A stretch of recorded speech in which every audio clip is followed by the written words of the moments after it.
What's up, soldiers? Chris here, CaribbeanPod.com. Always a pleasure to have you guys here in the kitchen with me. Today, we're going back to the old school. It is holiday time. It is time for garlic pork. And the reason why I'm saying we're going back old school is because we're going to take a traditional recipe and do it non-traditional. This is my second take on this one. I did the original the original garlic pork back in 2009, I think. This one here, you're gonna see some slight differences and stuff like that. It's all about taste and flavors though, so trust me on this one when we rock this out. Let me jump on it now. Let me jump on it. What's up, soldiers? Don't forget to click subscribe. If you've already clicked subscribe, hit that bell notification thing. I want to all you missing out on the new videos, man. Come on, click. It's time to prepare some of this stuff here that we'll be using. The thyme I will add whole later on. Now you don't have to use scallions, but I had some in the refrigerator there, so I thought why not give it some, put it to use. I don't like stuff wasting at all, so scallions in there. And this is indeed garlic pork. So what does that mean? It means a ton of garlic is going in there. And that is 2 heads of garlic. That's about 20 cloves of garlic. Equal parts salt, and all the ingredients I use here today will be listed down below in the description of the video. Sugar, and I like using brown sugar because it gives it a sort of a nice earthy sort of flavor. We've got some hot peppers, and these are what we call bird pepper or Thai chilies or bird's eye pepper. We don't want too many of that. We do want a little bit of kick. So we've got 3 and 3, 6, 7, 8 of them. Parsley, another thing you don't necessarily have to use, but I like it. And I've got some there. I'm just giving everything a rough chop to make it a little bit easier for the food processor to do its thing. And these are what we call seasoning peppers. Trinidadians will know it. Most of the southern Caribbean would call it seasoning peppers or pimento peppers. No heat, but lovely flavor. I'm telling you, man, you've not come across flavor as these peppers. And I'm using a food processor because I want it to be nice and chunky.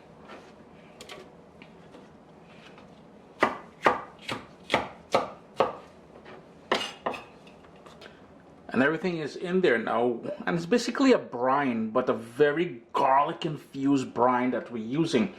And again, one of the things I must stress is this is my take on the recipe. Traditionalists will have their own take on things. This is just the way Uncle Chris does his. And if you guys recall, back in 2010, I think it was, I shared a recipe similar to this. Same garlic pork, but a little bit different.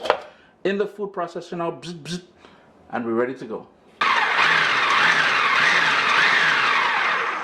And what I recommend doing is pulsing it, and ever so often you may need, because we didn't put any liquid in there, you may need to scrape down the sides. All we want is a nice chunky consistency.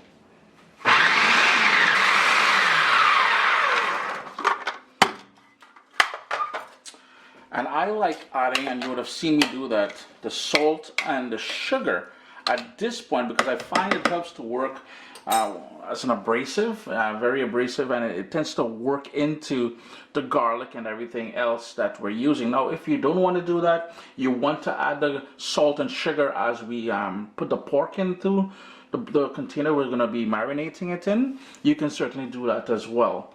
And I have here about 3 pounds of pork, and you want something with some marbling, so a ton of fat, and that sort of fat on the top. I removed the skin, so it's all that sort of nice fat. That's gonna add a lot of flavor to things.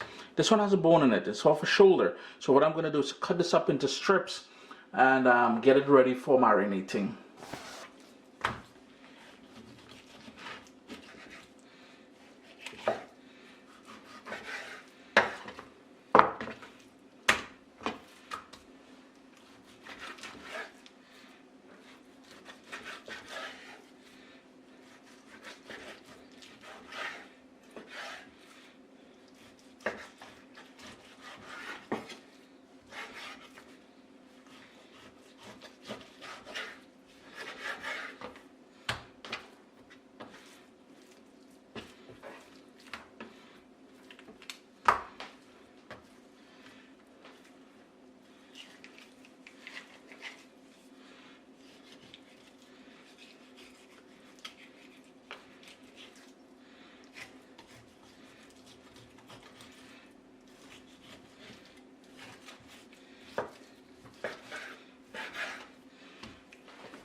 Now to marinate this, we're going to marinate this for about 5 days in the refrigerator.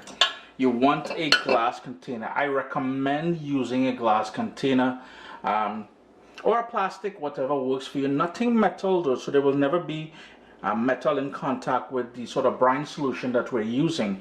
It is clean. By the way, the pork, I did wash it with lemon juice and water earlier, and I rinsed it off and I pat it dry before I cut it there. The other thing you're probably wondering, Chris, same cutting board. That cutting board, if you recall, I used first for the peppers and all that, and then the meat. It's going to be bleached. I like doing this in layers. So the first thing I like doing is I'm going to toss in about 2 tablespoons of the puree stuff in there.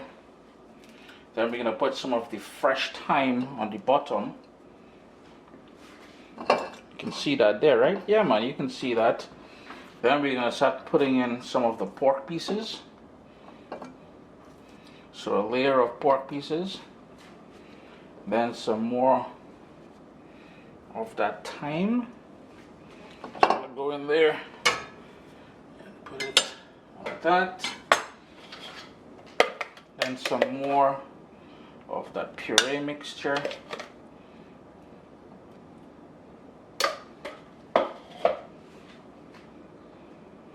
More of the pork. And there's no rhyme or reason to this, to be honest with you. And again, some more of the thyme. More of the mixture, and keep doing that until all your pork and everything else is in there. And the final thing to go in there, plain old white vinegar. You want to make sure it completely covers the pork. I'm going to go in now and give that a quick little stir. Like so, just to move everything around a bit. Into the fridge and let that, now seal it up. I'm going to put some plastic wrap over here because I don't want my entire fridge smelling like garlic, but you need to put it into the fridge now and let that go for about 4 to 5 days at least.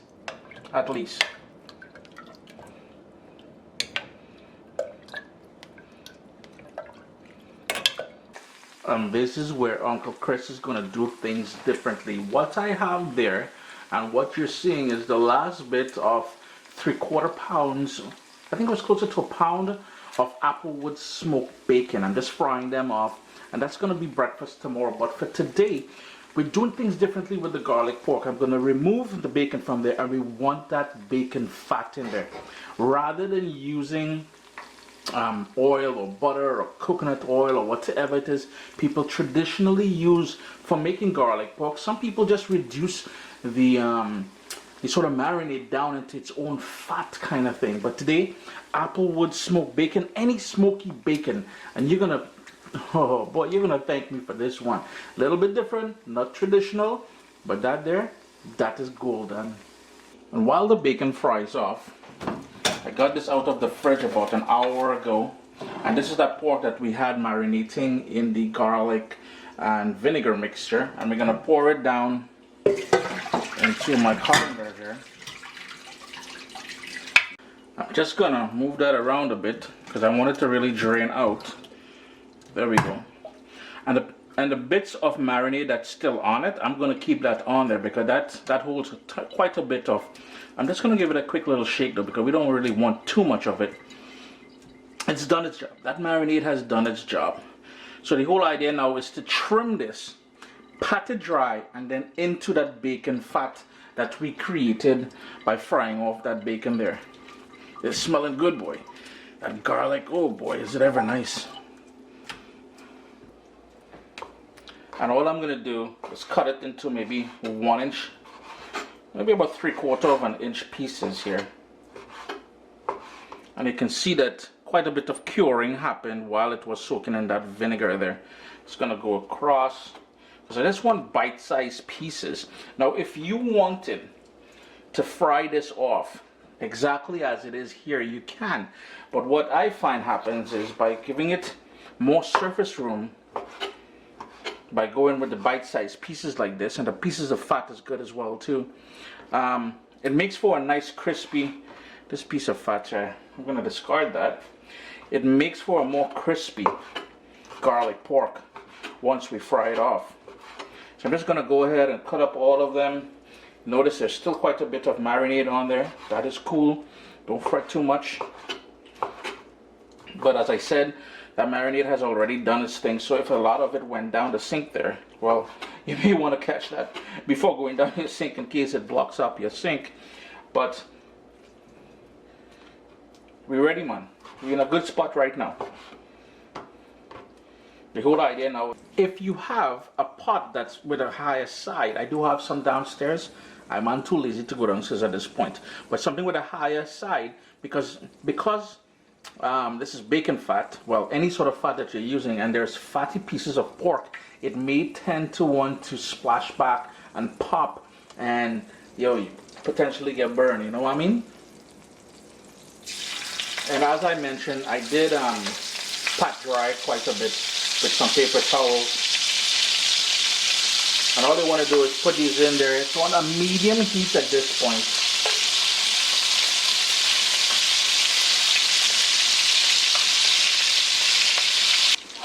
As you can see, I didn't crowd the pan. And after about 10 minutes, 8 to 10 minutes, you're going to get those lovely brown pieces, golden edges. And it's going to tighten up quite a bit because you've just fried out all the moisture out of it. So we're just going to pull it aside now and put it on a paper towel to soak up some of that extra fat. And you know, that is about it, to be honest with you. So we can probably turn off this. You know what, I'll show you guys the final product. And there you go, all dressed up with some scallions, a little pepper on the side just to let people know it can be a bit spicy. Serve it with your favorite pepper sauce. A nice garlic sauce or something would be nice as well. If you haven't tried my Scorpion Green Goddess, you may want to try it on this one here as a side. Chris at CaribbeanPod.com. Always a pleasure having you guys here in the kitchen with me. Garlic pork done just a little bit differently, just in time for the holiday season, yeah?